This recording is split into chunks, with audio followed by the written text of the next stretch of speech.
me more excited than when you guys read my mind. Are the shipwreck and the pyramid that was found close to each other? Baby, you have no idea. Let's rewind a little bit for anyone who hasn't heard of this yet. The Chandeleur Islands are a group of uninhabited islands within the Chandeleur Sound, about 50 miles east of New Orleans. It is believed that about 12,000 years ago, this area might have been dry land. This opens up the very real possibility that civilizations built in this area once upon a time. A retired archaeologist and anthropologist, George Delay, discovered something very strange in that area. He's been researching it from 40 to 50 years, and he believes he found remnants of an ancient civilization. The news referred to him as an amateur anthropologist, but I think that's bullshit. He found mounds of granite within the Chandeleur Sound, which is not native to Louisiana or Mississippi. Some people have said, oh, those are just naturally occurring rocks, but that looks an awful lot like architecture to me. He believes this is a piece of what was once a rain gutter. I found an article that mentioned the shipwreck that doesn't want to be found from the last video is near the opening of the Mississippi River. The red arrow is where George's discovery is, and down here is the opening of the Mississippi River. They are very, very close. George has used sonar technology to explore this area, and his findings included a 280-foot tall pyramid. That pyramid also gives off electromagnetic energy. One local fisherman says when he goes over the area where the tip of the pyramid is, his compass will start spinning and his electronics will fail. Other fishermen have said for years that it's normal for them to pull up these strange square blocks in their nets. In the 1980s, Texas A&M said these blocks were either from shipwrecks or from ships throwing blocks overboard to lighten their load.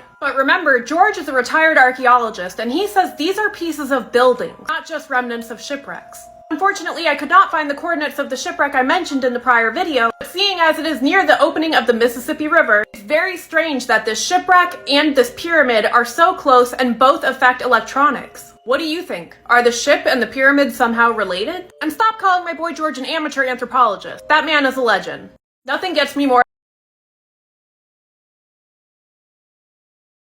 Did you know there is a 200-year-old shipwreck in the Gulf of Mexico that apparently does not want to be found? It was laying undisturbed for nearly 2 centuries under a half-mile of water until by chance ExxonMobil bisected it with an oil pipeline in 2001. Marine archaeologists out of Texas saw this as a great opportunity to use underwater technology and jumped on it. The wreck is a 65-foot-long wood sailing ship that appears to be from the early 1800s. At one point, the Navy even offered its nuclear research submarine to help with the effort. While the research team was trying to investigate the shipwreck, things started going wrong. Whenever the thrusters fired, for example, the video monitors in the control room would blank out. The team eventually came within to view of the shipwreck, and then the sonar failed. Camera zoom had also stopped working by this point, but because they were in eyesight of the shipwreck, the crew decided to just keep going. At one point, the captain asked for the ship to move 100 feet at a heading of 310 degrees so that the sub could have a better look of the ship. What was heard, though, was 110 degrees, which put the sub in pretty much the opposite direction of where he wanted it to go. With the sonar broken and things just going very wrong at every turn, they eventually gave up at 4 a.m. Next, the Navy tried to launch their research submarine at the site. As soon as the rover entered the water, it veered right out of control.